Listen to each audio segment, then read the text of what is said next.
Cláudio Humberto por aqui. Você sabe quando eu estava chamando o Cris, Cláudio Humberto estava falando, um velho conhecido, Ciro Gomes. E aí eu comecei a pensar de quantos velhos conhecidos que a gente tem, né? Na nossa política. E talvez aí, eu já conversei com vários cientistas políticos, a gente faz muito isso no ano eleitoral, no ano de eleição, e não tem uma reforma política. Enquanto não tiver uma reforma política, que vai ser difícil ter, porque eles próprios teriam que votar para ter essa reforma política, são sempre os mesmos nomes. Vide aí o próprio presidente Lula, né? Não tem ninguém para ficar no lugar de Lula, né? Desde sempre, né? Não tem alguém para substituir Lula. Então, a gente fica falando de política sempre com os mesmos nomes. E aí a gente fica falando também sobre política sempre com os mesmos problemas, né? Não tem muita esperança de avançar, né, Cláudio Humberto? Boa tarde, bem-vindo. Olá, Paula, muito boa tarde. Olha, eu quero dizer que foi uma boa jogada do PSDB essa de atrair Ciro Gomes, né? Porque, afinal de contas, um e outro precisavam ali, um de estrutura partidária e outro de um nome relevante aí na cena política. Ciro Gomes vem sendo ali o terceiro colocado nas eleições presidenciais, não que isso seja um problema, porque ele sempre ajuda o partido ao qual está afiliado a fazer um número maior de parlamentares eleitos em todo o país, né? Ele cumpre esse papel, um papel importante mesmo. Mas logo, logo vai brigar, não tenha dúvida, não tenha dúvida disso. Você tem razão, faltam mesmo estímulos para o surgimento de novas lideranças, mas eu tenho a impressão que o problema é do modelo do regime. Eu tenho a convicção de que o regime parlamentarista estimula mais o surgimento de novas lideranças, novos nomes, né? Eu vivi por cerca de 5 anos e tal em Portugal e foi enfim, foi um aprendizado, né, do ponto de vista das virtudes do capitalismo, entre as quais essa a de favorecer o surgimento de lideranças que vão crescendo na estrutura partidária, porque no parlamentarismo há uma rotatividade necessária de lideranças, o partido perde a eleição, muda completamente a liderança, a fila anda e aqueles que estão mais embaixo vão subindo, e, enfim, até que cheguem na liderança. Foi assim, por exemplo, que o PSD em Portugal conquistou a liderança de um dos melhores chefes de governo de sua história recente, que foi o Cavaco Silva. Ele ficou como primeiro-ministro, acho que uns 10, 12 anos, e fez um belíssimo trabalho. Mas ele entrou ali como lá na raia miúda do partido e foi crescendo nas instâncias partidárias.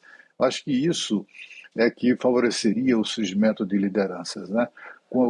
Tal como temos hoje, como você bem observou, o Lula não só não tem interesse que ninguém lhe faça sombra, né? Ele não tem interesse de estimular novas lideranças, a tal ponto de que, olha, na falta dele, não tem gente que o substitua com a dimensão que ele tenha no partido, sempre teve, né? É uma pena isso.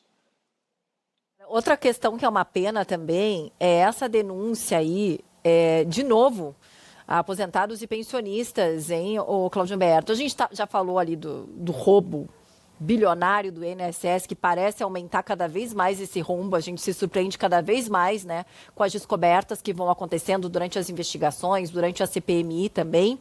E agora tem uma investigação dizendo que teria uma dupla que teria criado 4 entidades, e aí a gente está falando de mais alguns milhões, 714 milhões que teriam roubado de aposentados, mas deixaram um rastro para a gente chegar até eles. É isso? Exatamente, Paula. A revelação, na verdade, é o seguinte: havia, pelo menos por parte dessa dupla, que é um advogado e um contador, uma certa produção industrial de entidades associativas para aposentados. Eles criavam uma entidade e essa entidade eles sempre sabia o caminho das pedras lá entre a cúpula corrupta do INSS e conseguiu ali implantar o desconto associativo de uma série uma série de aposentados e aí começavam simplesmente a ganhar dinheiro a rodo mesmo, passavam um rodo e metiam o dinheiro no bolso, né? Por que é que descobriram pelo menos que essa dupla é responsável ao menos por a criação de 4 entidades? Porque eles cometeram um erro, sabe aquele erro que faz lembrar a máxima segundo a qual não há crime perfeito? Foi exatamente nesse caso. Toda associação tem que ter um estatuto, por lei, né? Para ser criada tem que ter um estatuto. Só que os estatutos eram uma cópia, um dos outros. Ele mudava o nome da associação, o estatuto era o mesmo. Mas teve um detalhe fundamental. Eles repetiram o mesmo erro de digitação nos 4 estatutos, né, nos estatutos das 4 associações que eles criaram. Isso aí foi o batom na cueca. Em vez de escreverem a palavra efetivo, escreveram efeito. Houve uma troca ali, talvez até aquelas correções automáticas, não se sabe ao certo, mas o erro foi repetido nos 4 estatutos e isso permitiu à Polícia Federal, a CGU, sobretudo, que percebeu, foi quem percebeu vê como eles estão examinando tudo isso na lupa, né? Foi a CGU que percebeu essa repetição e acabou chegando ao autor ou aos autores da criação dessas entidades. Essas 4 entidades juntas, como você bem disse, já antecipou, elas tiraram dos aposentados 714 milhões de reais, né? Através de, sabe quantos descontos, Paula? 14 milhões e meio de descontos. 14 milhões e meio de vezes os aposentados tiveram descontados valores que resultaram nesse faturamento, entre aspas, de 714 milhões de reais. Né? Somente uma entidade que foi batizada com um nome bastante cínico, Amar Brasil, devia ser Amar Grana, né? Amar Dinheiro. Essa entidade tirou 325 milhões de reais dos aposentados. O dono dessa coisa, dessa arapuca aí, é um rapaz de apenas 35 anos, Paulo.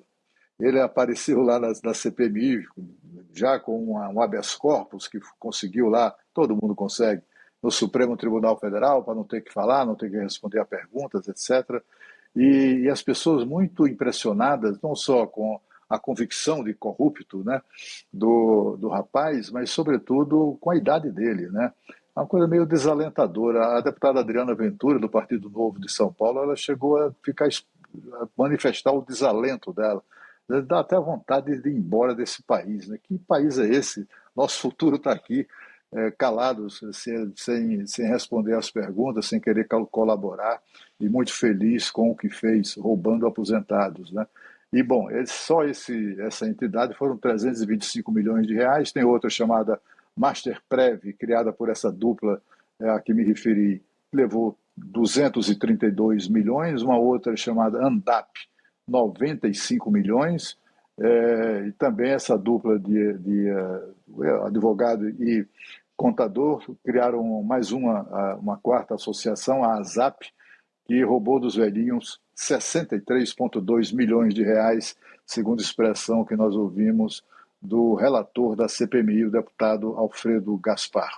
Agora amanhã vai ser animado, viu, Paulo? Amanhã será o dia do depoimento de um casal que vem sendo considerado assim o casal sensação do momento. Sensação, enfim, às avessas, né?